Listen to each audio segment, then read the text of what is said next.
The Ukrainian government sent more troops Wednesday to the eastern Ukrainian city of Luhansk, which has been the scene of fierce fighting over the past week. Residents of Donetsk, another center of fighting between government soldiers and pro-Russian separatists, came out onto the streets during a recess in shelling to assess the damage. Some local residents said they don't care which state they live in as long as there is peace. We need to find a compromise for peace. If Russia doesn't want us, I don't want to be caught in the crossfire. They're bombarding us here. I support either Russia or Ukraine, so if Russia wants nothing to do with us, then we should join Ukraine. If the Russian and Ukrainian presidents reach an agreement, peace may be close at hand.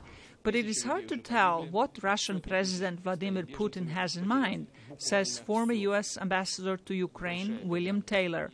All we can do is judge by what he does. And what he has done so far is essentially not been truthful with us, with the international community, with the whole world, to the Russians. Taylor, who is now an analyst with the U.S. Institute of Peace, says Ukrainian President Petro Poroshenko is in a stronger position regarding eastern Ukraine than President Putin is. His forces are losing. They're being squeezed down.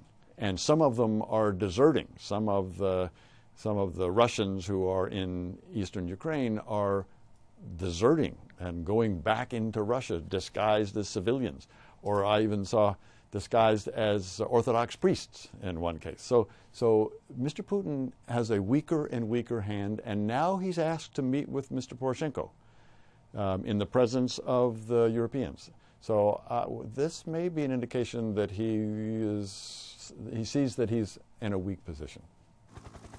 Russia's annexation of Ukraine's Crimea Peninsula and its efforts to make further incursions into the former Soviet Republic have ruined decades of Moscow's hard work to build up Russia's reputation, says Taylor. I think they've lost the trust of the international community, and thus we have to recognize Russia for what it is. It's an outlaw. Taylor says Ukraine's first priority is to end the pro-Russian rebellion in the east and secure its border with Russia. He says Kyiv must implement democratic reforms that will serve all Ukrainian citizens equally and create a sound environment for foreign investment. And Taylor says the United States and Europe must provide support to ensure that Ukraine does not fail. Zlatica Hoke, VOA News, Washington.